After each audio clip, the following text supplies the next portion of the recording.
ಕಳ್ಳರು ಕಡೆಗೆ ಅಯ್ಯಪ್ಪ ಸ್ವಾಮಿಯನ್ನೂ ಬಿಡಲಿಲ್ಲ. ಶಬರಿಮಲೆ ಅಯ್ಯಪ್ಪ ಸ್ವಾಮಿ ದೇವರ ಒಡವೆಯನ್ನ ಕಳ್ಳತನ ಮಾಡಿದ್ದಾರೆ. ಅಯ್ಯಪ್ಪನ ವಿಗ್ರಹದ 4.54 ಕೆಜಿ ಚಿನ್ನಾಭರಣ ನಾಪತ್ತೆಯಾಗಿದೆ.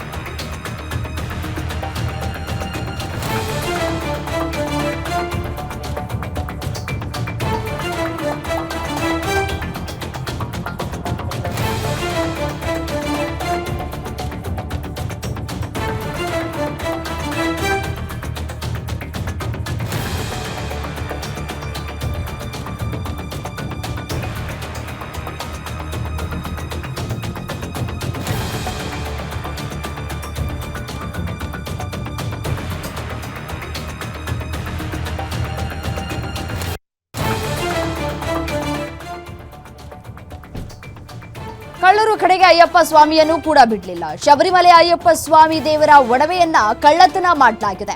ಅಯ್ಯಪ್ಪನ ವಿಗ್ರಹದ 4.54 ಕೆಜಿ ಚಿನ್ನಾಭರಣ ನಾಪತ್ತೆಯಾಗಿದೆ. ಶಬರಿಮಲೆಯ ಅಯ್ಯಪ್ಪನ ದ್ವಾರಪಾಲಕ ವಿಗ್ರಹಗಳೇ ಮಿಸ್ಸಿಂಗ್ ಆಗಿದೆ.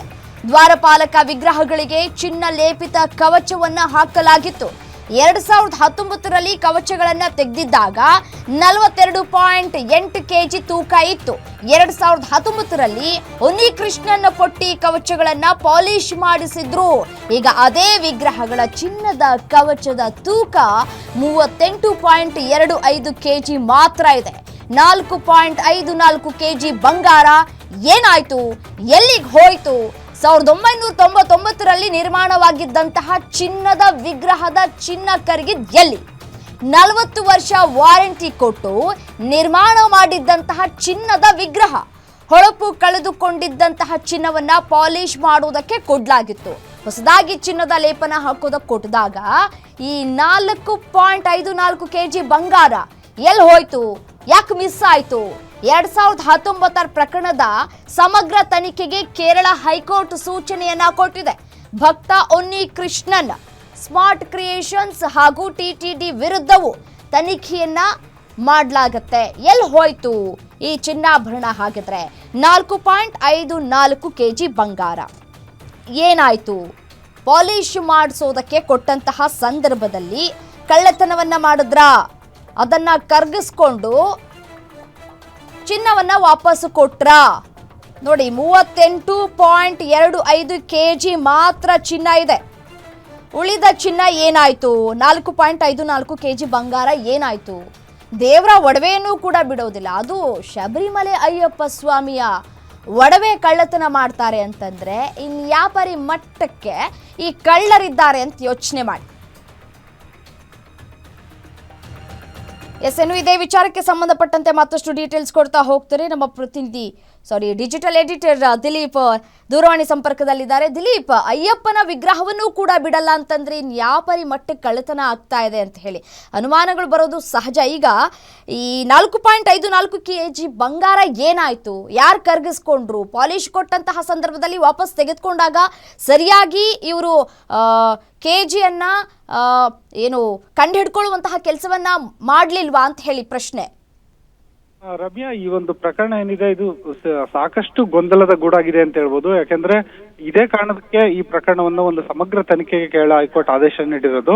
ಈ ಪ್ರಕರಣವನ್ನ ಇದು ಕ್ರೋನಾಲಜಿ ಅಂತ ಹೇಳ್ತಾರೆ. ಅದನ್ನ ನೋಡೋದಾದ್ರೆ 2019ರಲ್ಲಿ ಈ ಒಂದು ವಿಗ್ರಹಕ್ಕೆ ಒಂದು ಕವಚಗಳನ್ನ ತೆಗೆದು ಅದಕ್ಕೆ ಚಿನ್ನದ ಲೇಪನವನ್ನ ಮಾಡಲಾಗಿತ್ತು.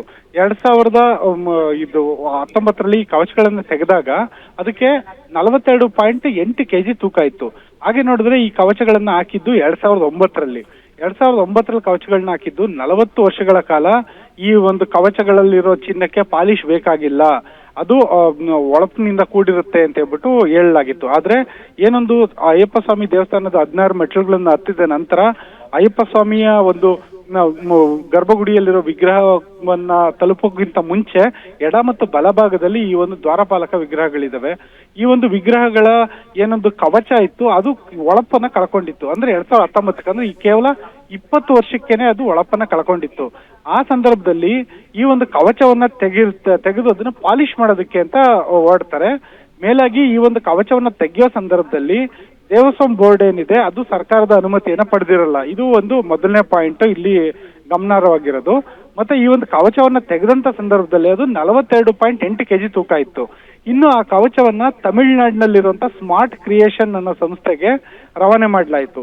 ಏನು ಕೇರಳದಿಂದ ತಮಿಳುನಾಡಿನ ಚೆನ್ನೈಯಲ್ಲಿರುವಂತ ಸ್ಮಾರ್ಟ್ ಕ್ರಿಯೇಷನ್ ಸಂಸ್ಥೆಗೆ ಈ ಒಂದು ಕವಚ ತಲುಪುವಷ್ಟೊತ್ತಿಗೆ ಅದರ ತೂಕ 38.25 kg ಇಳಿದಿತ್ತು.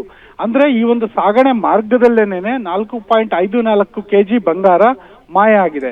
ಈ ಬಂಗಾರವನ್ನ ಯಾವ ರೀತಿ ಮಾಯ ಆಯ್ತು? ದೇವಸ್ಥಾನದಲ್ಲಿ ಈ ಒಂದು ಚಿನ್ನಲೇಪಿತ ಕವಚವನ್ನ ತೆಗೆಯೋ ಸಂದರ್ಭದಲ್ಲೇ ಏನಾದ್ರು ಚಿನ್ನನ ಲಪ್ತಾಯಿಸಿದ್ರ, ಅಥವಾ ಸಾಗಣೆ ಮಾಡೋ ಮಾರ್ಗ ಮಧ್ಯದಲ್ಲಿ ಅದನ್ನ ಕಳುವು ಮಾಡಲಾಗಿದೆಯಾ, ಅಥವಾ ಸ್ಮಾರ್ಟ್ ಕ್ರಿಯೇಷನ್ ಸಂಸ್ಥೆಗೆ ಈ ಒಂದು ಏನು ಚಿನ್ನದ ಕವಚ ತಲುಪ್ತು ಆ ಸಂದರ್ಭದಲ್ಲಿ ಸಂಸ್ಥೆಯಿಂದ ಏನಾದ್ರೂ ಅಕ್ರಮ ಆಗಿದೆಯಾ?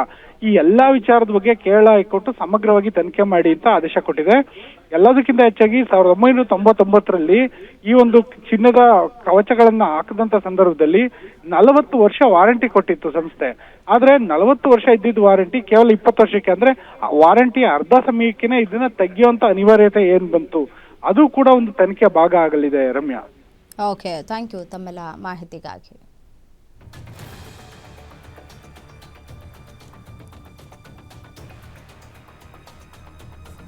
ಶಬರಿಮಲೆಯ ಅಯ್ಯಪ್ಪನ ದ್ವಾರಪಾಲಕ ವಿಗ್ರಹಗಳೇ ಇದೀಗ ಮಿಸ್ಸಿಂಗ್ ಆಗಿದೆ. ಹೇಗೆ ಮಿಸ್ಸಿಂಗ್ ಆಯಿತು ಅನ್ನೋದು ಪ್ರಶ್ನೆ. ಈ ತೆಗೆದುಕೊಂಡು ಹೋಗುವಂತಹ ಸಂದರ್ಭದಲ್ಲಿ ತೂಕವನ್ನು ಕೂಡ ಮಾಡಿಕೊಂಡಿದ್ದಾರೆ. ಆಗ 42.8 kg ಇದ್ದಂತಹ ಚಿನ್ನ ಈಗ ವಾಪಸ್ ತೆಗೆದುಕೊಂಡು ಬಂದಂತಹ ಸಂದರ್ಭದಲ್ಲಿ 38.25 kg ಮಾತ್ರ ಇದೆ. ಇನ್ನು 4.54 kg ಚಿನ್ನ ಎಲ್ಲಿ ಹೋಯ್ತು?